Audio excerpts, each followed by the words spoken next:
В России происходят преследования на этнической почве.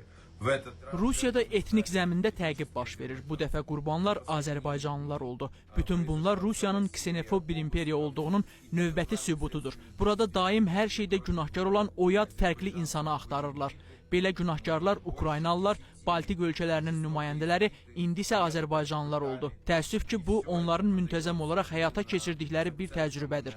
Azərbaycan hökumətinin reaksiyası isə çox düzgündür. Buna çox sərt və yerində cavab verirlər. Rusiyanın mədəniyyət tədbirləri ləğv edilir, araşdırma tələb olunur. Moskvanın başa düşdüyü yeganə dil güc dilidir. Və indi Azərbaycan bu mənada özünü çox ləyaqətlə aparır. Azərbaycanlıların milli ləyaqətini qoruyur.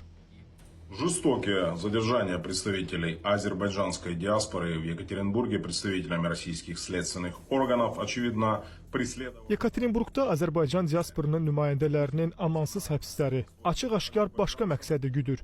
Azərbaycanlıların milli mənsubiyyətinə hörmətsizlik və Rusiya-Azərbaycan münasibətlərindəki mövcud böhranı dərinləşdirmək, əslində bu Azərbaycanın ərazi bütövlüyünü, Qarabağ üzərində nəzarəti bərpa etdiyi andan bəri müşahidə etdiyimiz prosesin bir hissəsidir. Aydındır ki, Rusiya-Azərbaycan hakimiyyətinin 44 günlük müharibədəki uğrunu həzm edə bilmədi.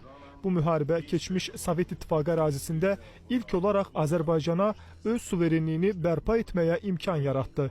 İndi günahsız Azərbaycanlılara qarşı kobudluq tamamilə qəsdən, üstəlik Rusiya hakimiyyətinin əmri ilə edilir.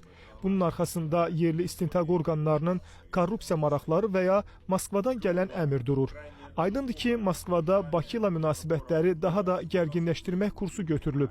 Azərbaycan hakimiyyətinin cavab olaraq atdığı addımlar tamamilə adekvatdır. Bakının uğurları Moskvadakı kabinetlərdə çoxlarını narahat edir və qəzəbləndirir. Ukrayna bu vəziyyətdə tamamilə Azərbaycanın tərəfindədir və Bakının ədalətli araşdırma aparılması tələblərini dəstəkləyir.